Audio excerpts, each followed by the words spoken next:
Fast and fearless cyclists, cycling is a key part of their identity. They're interested in wide lanes, bike-sensitive loop detectors, so when we show up to the signal, it turns green for them. They care deeply about driver and cyclist education.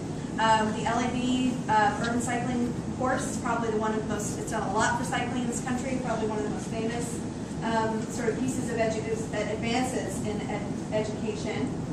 Enthusiastic and confident, people who sort of bike for political reasons. They care about bike culture, so boosters on pixies, or just folks who move to a place like Portland or Davis because of its perceived bicycle friendliness. Bike lanes and boulevards, sort of on-street bikeways are for these folks. And then these guys are all, they might ride their bike for recreation every once in a while, but they're the ones who are mostly interested in Cycletrack's trails and side paths. They will ride far out of their way to get to a bike boulevard, to get to a low-volume street, to use a trail. And so these are the people that we just have not done anything for, at least in most of the bike plans I've worked on. So we've spent a lot of money and a lot of time on the 7 to 8% of riders. And if we really want to make advancements, we have to improve that perception of safety. One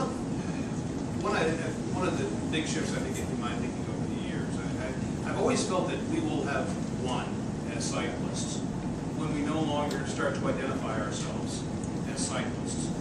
That's one of the big themes in what's going on in Europe and certainly in Copenhagen and Amsterdam, who, by the way, are far worse than Seattle and Portland when they're trying to figure out who's got the best facilities and the most innovative people. They're nasty to each other. But the public there that rides is huge numbers. They don't consider themselves cyclists. These are not people you see in lycra, much less a helmet. I mean, I had a picture of someone there early on who was wearing a helmet. I think I found one of the 3 people in town who wears a helmet. These are people for whom the bicycle is simply the most effective tool for the job. Land use supports it. People live 2 miles, 3-4 kilometers from work. It makes sense. It's faster than making a long walk or a transfer to the bus and whatnot. For them, it works. Yes, Copenhagen has the same topography as a billiard table. That helps. Same with Amsterdam. But at the end of the day, these people have been engaged. It works for them. It's a rational choice for them. And for years, Celine is absolutely right, we have been putting our attention here because these are people who are our constituents, our clientele. These are people who are going to keep the pressure on so that we can talk to these other people. But at some point, we've got to turn this corner. We need to bring the bicycle to a place where it is a rational choice. If that's our goal.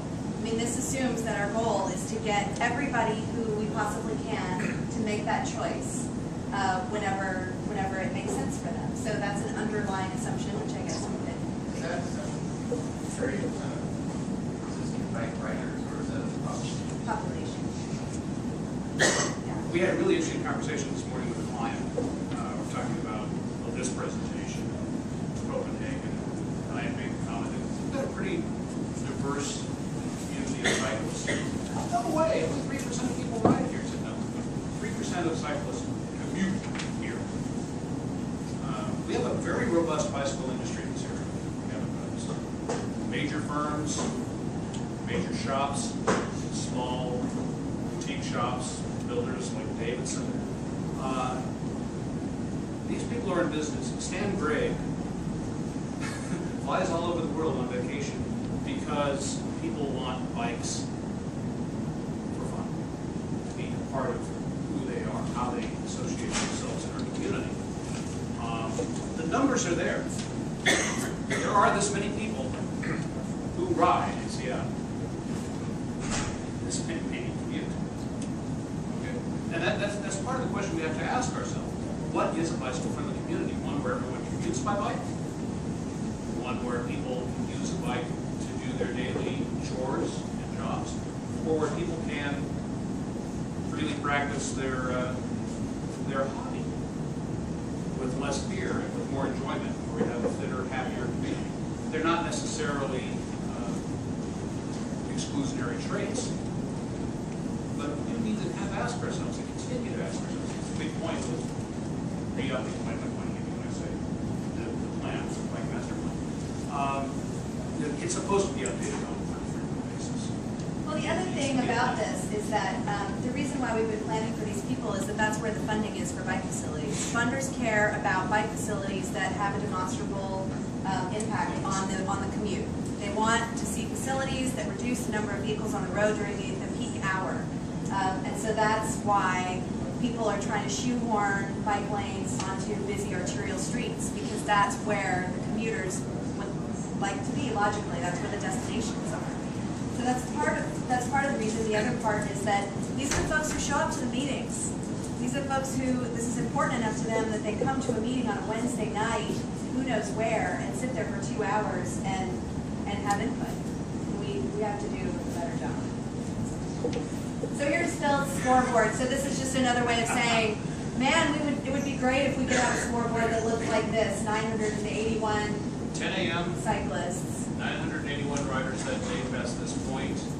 That many since 15 June. That's 2,272,000 that passed this point. 981. Good per kilometer numbers. Again, it's 19 degrees out. Right. Okay, and it snowed the night before. It is astonishing. And they made that decision. Said, we're going to open this up to everybody. This is a tool for the entire public, and it does change a lot of decisions. So there are some less sort of philosophically charged reasons why we might want to consider cycle tracks. One is in highly urban areas, bike lanes get no respect. They're like the Rodney Dangerfield of the transportation system. And that is even more so in a place like New York. And that's one of the reasons why, New York was able to make the case, is that this is just, so that's a bike lane with, yeah, I mean, It's really nice. great, really nice bike lane design there. Continuity of the pathway experience. So this is from Vancouver. This is Corral Street. So so this is just, you're on a path, you have to transition to an arterial street.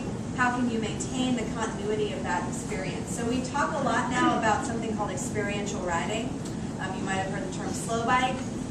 It's about making transportation fun, which is a novel idea. And I think if we could do more of that and care more about the experience of people being on a bike, we might be successful in attracting more people to try it. Better bike transit integration. So I have another graph that shows like how many times a bike and a bus leapfrog each other along a corridor. And basically, it happens about every minute and a half if you're riding along the street with buses on it. And one of the things that Cycletrack does, although not perfectly, is separate those two modes. This is Market Street. We have a couple of really interesting cases that are coming up in this community, and I'd certainly encourage people to become a part of the discussion. First and foremost, up at the University of Washington, the development of the Link Light Rail Station, I think way underground, where it comes up in Mont Lake Triangle. This is definitely the